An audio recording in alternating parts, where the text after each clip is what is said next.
کے سروں پر ابھی دستار بندھی ہے، انہیں دل کی گہرائیوں سے مبارکباد پیش کرتا ہوں اور ساتھ میں ان کے روشن مستقبل کے لیے اللہ رب العالمین سے دعا کرتا ہوں۔ میرے عزیزو، اللہ رب العالمین کی طرف سے آپ کو ایک عظیم نعمت ملی ہے۔ انبیاء کرام کے نعمت ثم اورثنا الكتاب الذين اصطفينا من عبادنا، آپ اللہ رب العالمین کے چنندہ بندے ہیں۔ بے شمار بندوں میں سے اللہ رب العالمین نے آپ کو اس نعمت کے لیے چن لیا ہے۔ اللہ رب العالمین نے آپ کو اپنی کتاب کا وارث بنایا ہے۔ ثم اورثنا الكتاب الذين، کیا فرمایا اللہ تعالیٰ نے؟ اس من عبادنا، کہ ہم نے چن لیا ہے اپنے بندوں میں سے ان لوگوں کو جنہیں ہم نے اپنی کتاب کا وارث بنایا۔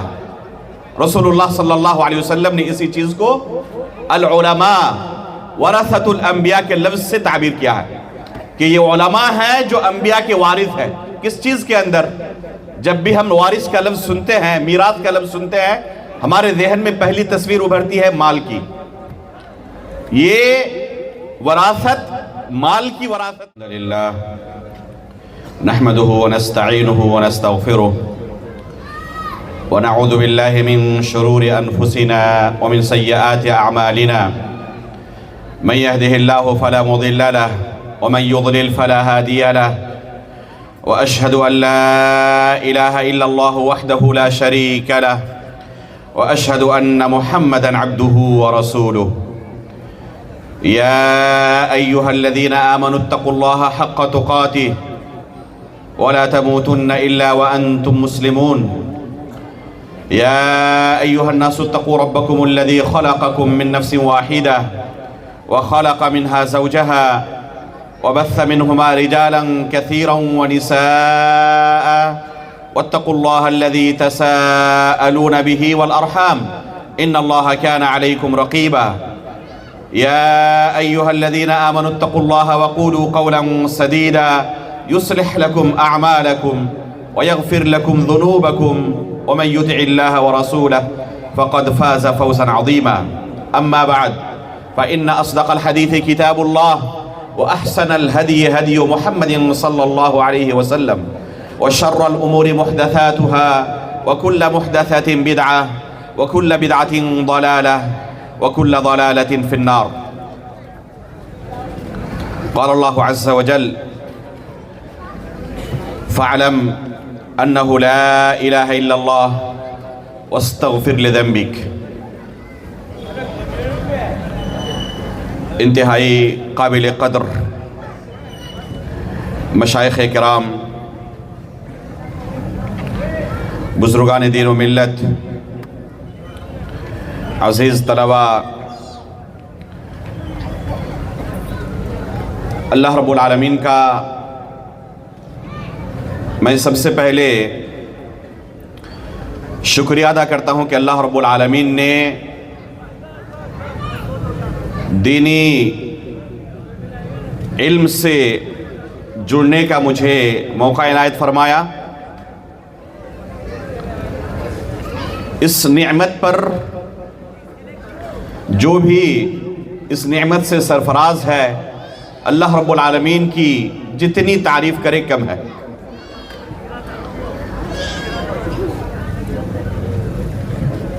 میرے لیے آج کی اس محفل میں شرکت کرنا انتہائی سعادت اور خوشی کی بات ہے۔ اللہ رب العالمین کے فضل و کرم سے اس پروگرام کی وجہ سے ایک لمبی مدت کے بعد اپنے رفیق درس فضیلت الشیخ اسلم مدنی حفظہ اللہ سے ملاقات ہوئی۔ اس مدرسے سے تعارف ہوا۔ یہ علاقہ بڑا تاریخی علاقہ ہے، قدیم زمانے سے علم اور اہل علم کا اس علاقے سے تعلق رہا ہے۔ بڑی خوشی ہوئی کہ اس علاقے میں ایک دینی ادارہ قائم ہے، اور آج اس ادارے سے پہلی بار عالمیت کا مرحلہ مکمل کرنے کے بعد ایک بڑی تعداد میں طلبہ فراغت حاصل کر رہے ہیں، اور ساتھ ہی ایک بڑی تعداد میں حفظ قرآن کی تکمیل کے بعد طلبہ فراغت حاصل کر رہے ہیں۔ یہ انتہائی سعادت کا موقع ہے، انتہائی خوشی کا موقع ہے کہ اللہ رب العالمین نے اس علاقے کو عموماً اور اس ادارے کو بالخصوص اتنی بڑی نعمت سے نوازا۔ تمام ذمہ داران کا جہاں میں شکریہ ادا کرتا ہوں، وہیں انہیں مبارکبادی پیش کرتا ہوں اس عظیم کامیابی کے لیے۔ یہ طلبہ جو ہمارے سامنے بیٹھے ہوئے ہیں، جن کے سروں پر ابھی دستار بندھی ہے، انہیں دل کی گہرائیوں سے مبارکباد پیش کرتا ہوں، اور ساتھ میں ان کے روشن مستقبل کے لیے اللہ رب العالمین سے دعا کرتا ہوں۔ میرے عزیزو، اللہ رب العالمین کی طرف سے آپ کو ایک عظیم نعمت ملی ہے۔ انبیاء کرام کے نعمت، ثم اورثنا الكتاب الذين اصطفينا من عبادنا، آپ اللہ رب العالمین کے چنندہ بندے ہیں۔ بے شمار بندوں میں سے اللہ رب العالمین نے آپ کو اس نعمت کے لیے چن لیا ہے۔ اللہ رب العالمین نے آپ کو اپنی کتاب کا وارث بنایا ہے۔ ثم اورثنا الكتاب الذين، کیا فرمایا اللہ تعالیٰ نے؟ اس عبادنا، کہ ہم نے چن لیا ہے اپنے بندوں میں سے ان لوگوں کو جنہیں ہم نے اپنی کتاب کا وارث بنایا۔ رسول اللہ صلی اللہ علیہ وسلم نے اسی چیز کو العلماء ورثۃ الانبیاء کے لفظ سے تعبیر کیا ہے کہ یہ علماء ہیں جو انبیاء کے وارث ہیں۔ کس چیز کے اندر؟ جب بھی ہم وارث کا لفظ سنتے ہیں، میراث کا لفظ سنتے ہیں، ہمارے ذہن میں پہلی تصویر ابھرتی ہے مال کی۔ یہ وراثت مال کی وراثت نہیں ہے۔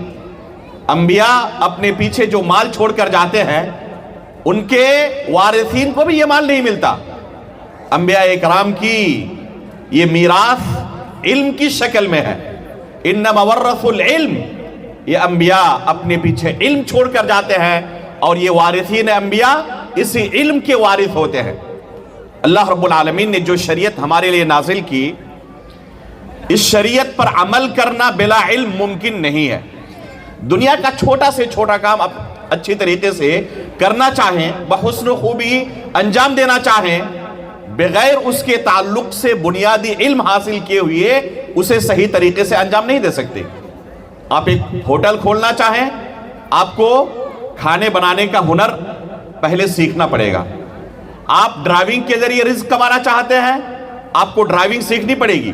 آپ ڈرائیونگ نہیں جانتے، کوئی آپ کی گاڑی میں فری میں بھی بیٹھنے کے لیے راضی نہیں ہوگا۔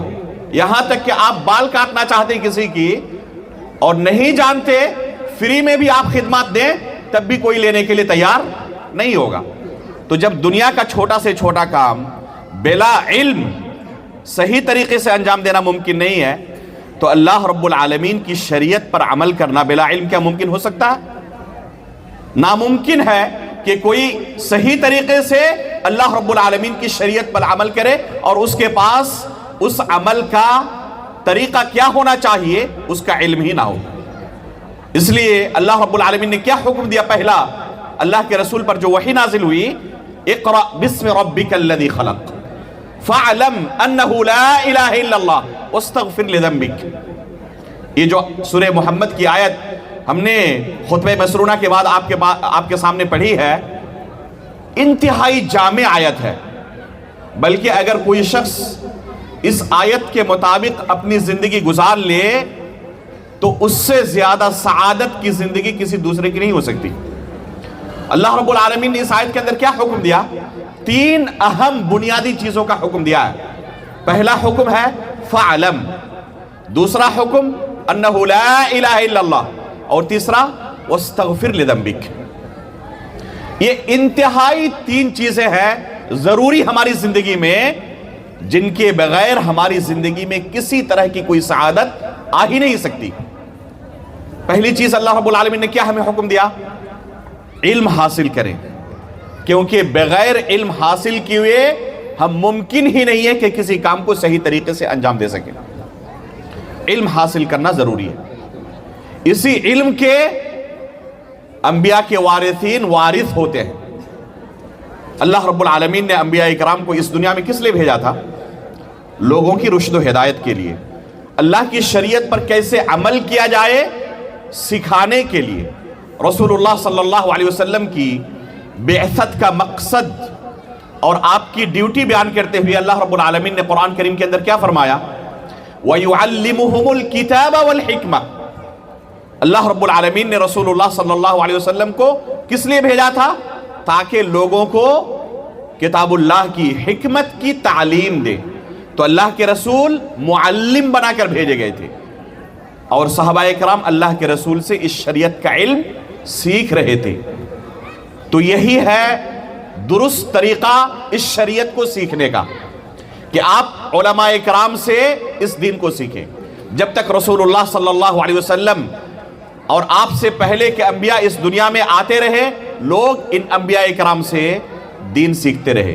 اللہ کے رسول آخری رسول تھے، آپ کے بعد کوئی نبی اس دنیا میں نہیں آنے والا، لیکن اللہ کی شریعت قیامت تک باقی رہنے والی ہے، اور قیامت تک کے لوگوں کے لیے اس شریعت پر عمل کرنا ضروری ہے تاکہ وہ اللہ رب العالمین کی جنت حاصل کر سکے۔ کیسے عمل کریں گے؟ ذاتی طور پر قرآن لیں، احادیث اٹھائیں، پڑھیں، عمل کریں اس طریقے پر۔ یہ طریقہ شریعت پر عمل کرنے کا اللہ رب العالمین نے ہمیں نہیں بیان کیا۔ جب آدم علیہ السلام کو اللہ رب العالمین نے دنیا میں بھیجا تو کیا فرمایا؟ فَإِمَّا يَأْتِيَنَّكُم مِّنِّي هُدًى، ہماری طرف سے تمہارے پاس ہدایت جائے گی۔ اللہ رب العالمین نے جب بنی آدم کو اس دنیا کے اندر مبعوث فرمایا تو اللہ کی طرف سے ان کے پاس ہدایت آئی۔ اس ہدایت پر جو عمل کریں گے لا يضل ولا يشقى، نہ گمراہ ہوں گے نہ بدبخت ہو سکتے ہیں۔ یہ تو جو اللہ کی طرف سے ہدایت آئی، کس صورت میں ہدایت آئی؟ صرف کتاب کی صورت میں، یا کتاب کے ساتھ اللہ رب العالمین نے معلم بھی بھیجا؟ صرف کتاب کی صورت میں ہدایت نہیں آئی۔ اللہ رب العالمین نے یہ نہیں کہا کہ یہ قرآن کریم ہے، تمہاری زبان میں نازل ہوا ہے، تم عربی زبان اچھی طرح سمجھنے والے بولنے والے ہو، پڑھ لو، اس پر عمل کر لو۔ یہ حکم اللہ تعالیٰ نے نہیں دیا، بلکہ معلم بنا کر نبی صلی اللہ علیہ وسلم کو بھیجا۔ پتہ چلا کہ ہم اس شریعت پر عمل کب کریں گے، کیسے صحیح طریقے سے کر سکتے ہیں؟ جب معلم سے اس شریعت پر عمل کرنا سیکھیں۔ اللہ کے رسول آخری نبی تھے، آپ کے بعد آپ کا جو فریضہ تھا لوگوں کو دین سکھانے کا، یہ علماء اکرام کے اوپر اللہ رب العالمین نے ذمہ داری عائد کی۔ یہی معنی ہے العلماء ورثۃ الانبیاء کا، یہی معنی ہے ثم اورثنا الکتاب الذین اصطفینا من عبادنا کا۔ آپ اللہ رب العالمین کے چنندہ بندے ہیں، اللہ رب العالمین نے آپ کا انتخاب کیا ہے لوگوں تک اللہ کے دین کو پہنچانے کے لیے۔ آپ لوگوں تک اللہ رب العالمین کے دین کو صحیح طریقے سے تبھی پہنچا سکتے ہیں جب پہلے اس دین کے بارے میں ٹھوس علم حاصل کریں، اور اس علم کی کوئی انتہا نہیں ہے۔ اس لیے ایک شخص اگر اس نیت سے اللہ رب العالمین کا دین سیکھ رہا ہے، قرآن و حدیث کا علم حاصل کر رہا ہے کہ پہلے میں اس دین کو سیکھوں گا، اس شریعت کو سیکھوں گا تاکہ اپنے نفس سے جہالت کو دور کر سکوں۔ میں شریعت کیا ہے جانتا نہیں ہوں، جاہل ہوں اس شریعت کے تعلق سے، اپنے نفس سے جہالت کو دور کروں گا سیکھ کر اس علم کو، اور پھر اس پر عمل کروں گا، لوگوں تک اس شریعت کو پہنچاؤں گا کہ کیسے اللہ کی شریعت پر عمل کرنا ہے، اور جب تک زندگی رہے گی اس علم کی حفاظت بھی کرتا رہوں گا۔ تو یہ ہے اخلاص کا معنی جو سلف صالحین نے بیان کیا، کہ ایسا طالب علم اپنے طلب علم میں مخلص ہے، اور اگر کسی نے اخلاص کے ساتھ اس عبادت کو انجام دیا، یعنی علم حاصل کیا، تو ابھی اپنے رفیق محترم سے فضیلت الشیخ اسلم المدنی حفظہ اللہ سے تفصیل کے ساتھ سنا کہ یہ طلب علم کتنی عظیم عبادت ہے۔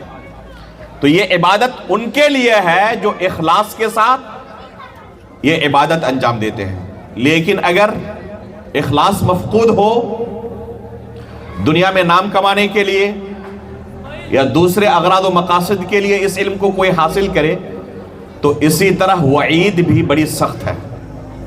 قیامت کے دن جہنم کو جلایا جائے گا انہی علماء اکرام کے ذریعے، ان کو ایندھن بنایا جائے گا جہنم کا۔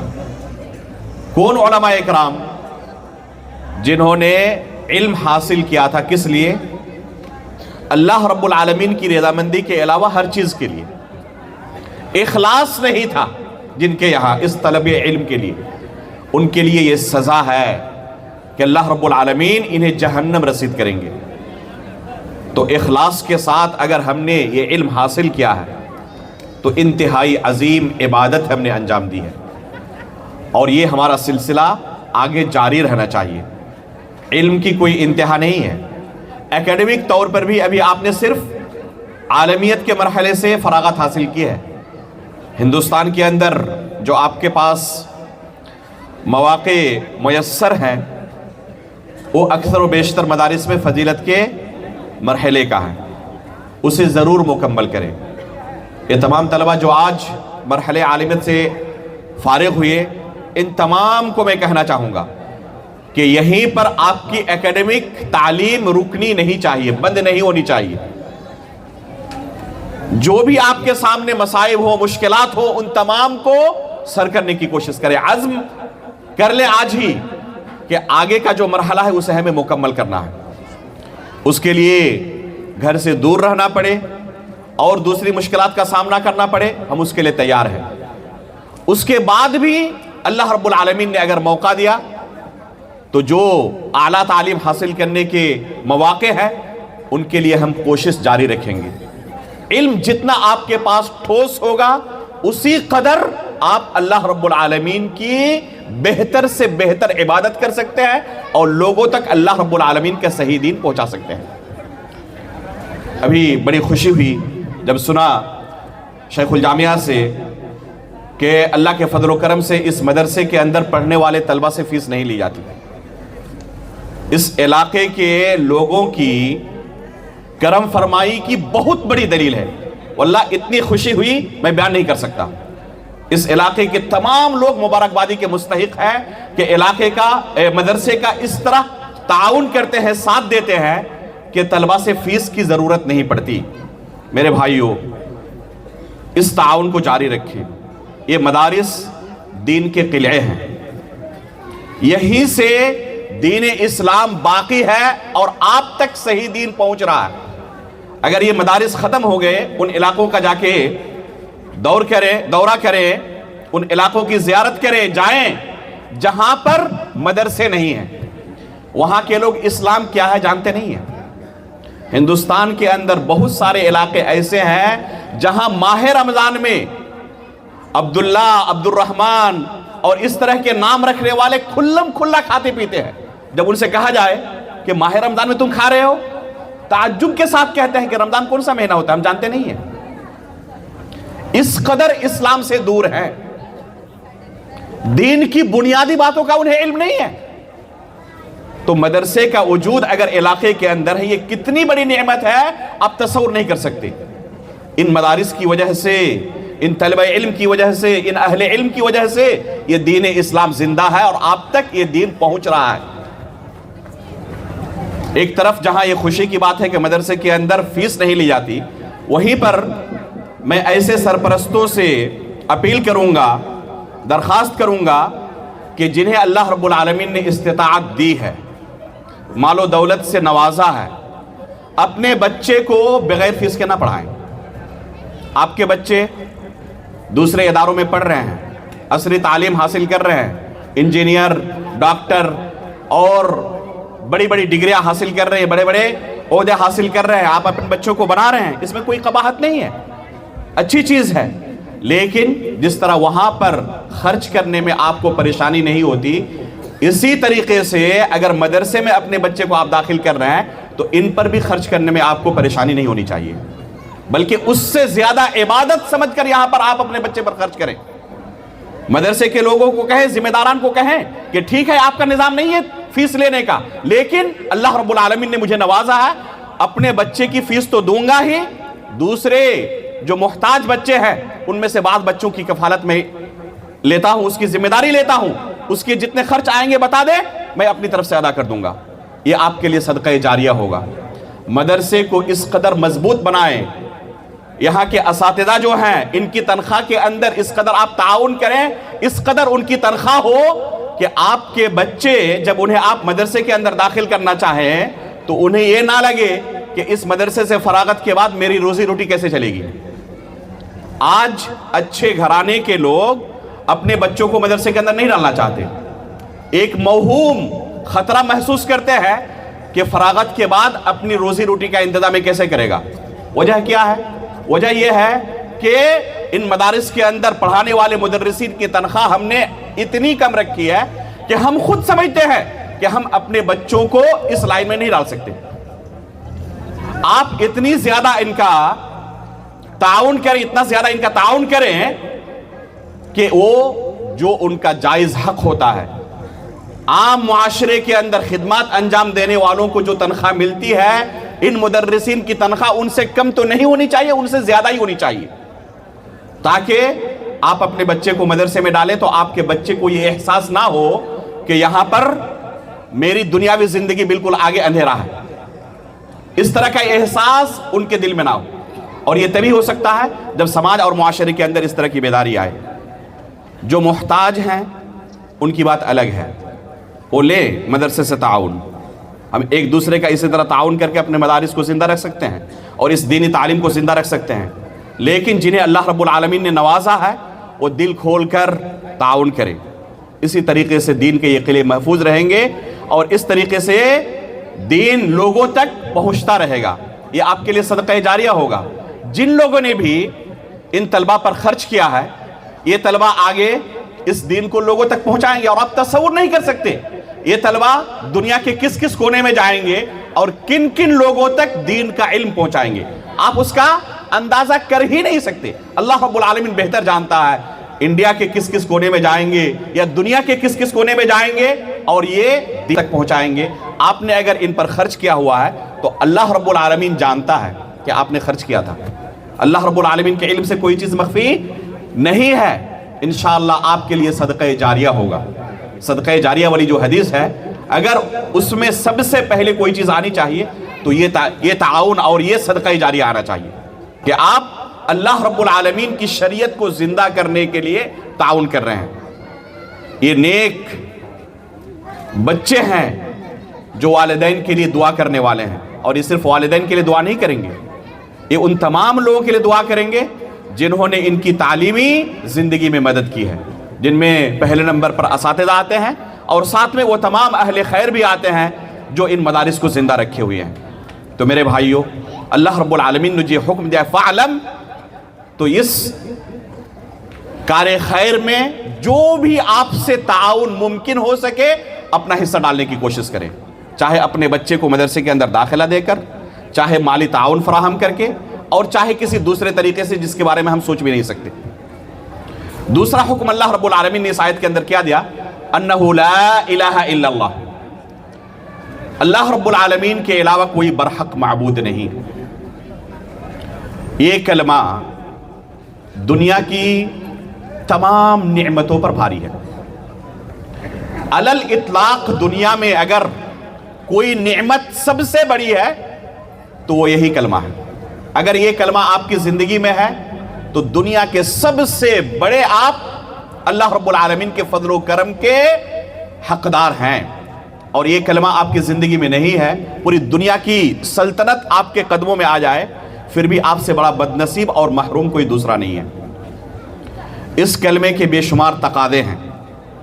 اس کلمے کا صحیح معنی و مفہوم کیا ہے، اس کے تقاضے کیا ہیں، اس کے شروط و ضوابط کیا ہیں، کن چیزوں سے یہ کلمہ ٹوٹ سکتا ہے، یہ بنیادی علم حاصل کرنے کی ضرور کوشش کریں۔ ابھی وقت نہیں ہے کہ میں اس کلمے کے متعلق تفصیلی معلومات آپ کے سامنے پیش کروں۔ بے شمار سلفی علماء ان مسائل کو، بنیادی مسائل کو بیان کیے ہوئے ہیں، جائیں ان کے دروس سے جڑیں۔ صرف علم حاصل کرنے کا معنی یہ نہیں کہ مدرسے کے اندر آپ داخلہ لے لیں اور جا کر وہاں پر قرآن و سنت کا علم حاصل کریں۔ علم حاصل کرنے کا ایک دوسرا طریقہ یہ بھی ہے کہ آپ دین کے بنیادی مسائل کا علم حاصل کریں علماء اکرام سے جڑ کر۔ ابھی آپ نے شیخ محترم سے سنا کہ ہر شخص پر اتنا شریعت کا علم حاصل کرنا فرض ہے جس سے قبر کے اندر فرشتوں کے سوالوں کا صحیح جواب دے سکے۔ یہ ہر مسلمان پر فرض ہے۔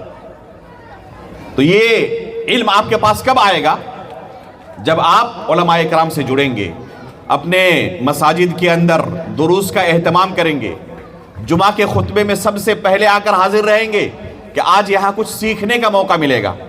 اس طریقے سے علماء اکرام سے جڑے رہ کر دین کے ان بنیادی مسائل کے بارے میں آپ کو علم ہوگا۔ کلمہ لا الہ الا اللہ کی اہمیت کیا ہماری زندگی کے اندر، اور یہ کتنی بڑی نعمت ہے، اسے حد سے زیادہ بیان بھی کرنے کی ضرورت ہے اور علماء اکرام سے ہمیں سیکھنے کی بھی ضرورت ہے۔ افسوس کی بات یہ ہے کہ آج ہمارے اس ہندوستان کے ماحول میں بے شمار لوگوں کو ہم روزانہ دیکھتے ہیں، سنتے ہیں کہ اپنے دین سے پھر رہے ہیں، مرتد ہو رہے ہیں۔ اس کلمے کی نعمت کا انہیں احساس نہیں ہے کہ کتنی بڑی نعمت اللہ رب العالمین کی طرف سے انہیں ملی ہوئی تھی، اور اس نعمت سے دستبردار ہو رہے ہیں اور ہمیشہ کے لیے جہنم خرید رہے ہیں۔ تو میرے بھائیوں، اللہ رب العالمین نے جو یہ حکم دیا فَعْلَمْ أَنَّهُ لَا إِلَهَ إِلَّا اللَّهِ، تو آخری سانس تک اس نعمت کی حفاظت کریں۔ کن چیزوں سے؟ جیسے آپ وضو کرتے ہیں تو وضو کی حفاظت کرتے ہیں جب تک نماز ختم نہ ہو جائے، اس کلمے کی حفاظت کریں ان تمام کفریہ اعمال سے، کفریہ عقائد سے جن سے یہ کلمہ ٹوٹ سکتا ہے۔ تیسرا حکم اللہ رب العالمین نے کیا دیا؟ وَاسْتَغْفِرْ لِذَنْبِكَ، اپنے گناہوں سے اللہ رب العالمین کی مغفرت طلب کریں۔ ایک انسان دنیا میں زندگی گزارتے ہوئے چاہے کتنا ہی متقی و پرہیزگار کیوں نہ ہو، گناہ اس کی زندگی میں ضرور موجود ہے، چاہے وہ کتنا ہی بڑا متقی و پرہیزگار کیوں نہ ہو۔ صحیح مسلم کی روایت ہے، رسول اللہ صلی اللہ علیہ وسلم فرماتے ہیں کہ اگر تم گناہ نہ کرتے، واللہ لو لم تذنبوا لذهب اللہ بکم ولجاء بقوم یذنبون فیستغفرون فیغفر اللہ لهم، کہ اگر تم گناہ نہ کرتے تو اللہ تعالیٰ تمہیں ختم کر کے ایک دوسری قوم کو لاتا جو گناہ کرتے اور گناہ کرنے کے بعد اللہ رب العالمین سے اپنے گناہوں کی مغفرت طلب کرتے اور اللہ رب العالمین انہیں معاف کر دیتا۔ تو ہمیشہ استغفار کو لازم پکڑیں، استغفر اللہ استغفر اللہ استغفر اللہ پڑھتے رہیں۔ جو بھی گناہ سرزد ہوتی ہیں وہ اللہ رب العالمین ڈیلیٹ کر دیتے ہیں، مٹا دیتے ہیں جب بندہ اللہ رب العالمین سے اپنے گناہوں کی بخشش طلب کرتا ہے۔ میرا وقت ختم ہوا، ہم اللہ رب العالمین سے دعا کرتے ہیں کہ اللہ رب العالمین ہماری اس حاضری کو قبول فرمائے، اللہ رب العالمین اس چمن کی حفاظت فرمائے، جتنے ہمارے مدارس اسلامیہ ہیں اللہ رب العالمین ان تمام مدارس کی حفاظت فرمائے، اللہ رب العالمین جن سے جو بھی تعاون ہوا ہے اللہ رب العالمین سب کے تعاون کو قبول فرمائے، آمین۔ تقبل یا رب العالمین، وصلی اللہ علی نبینا محمد۔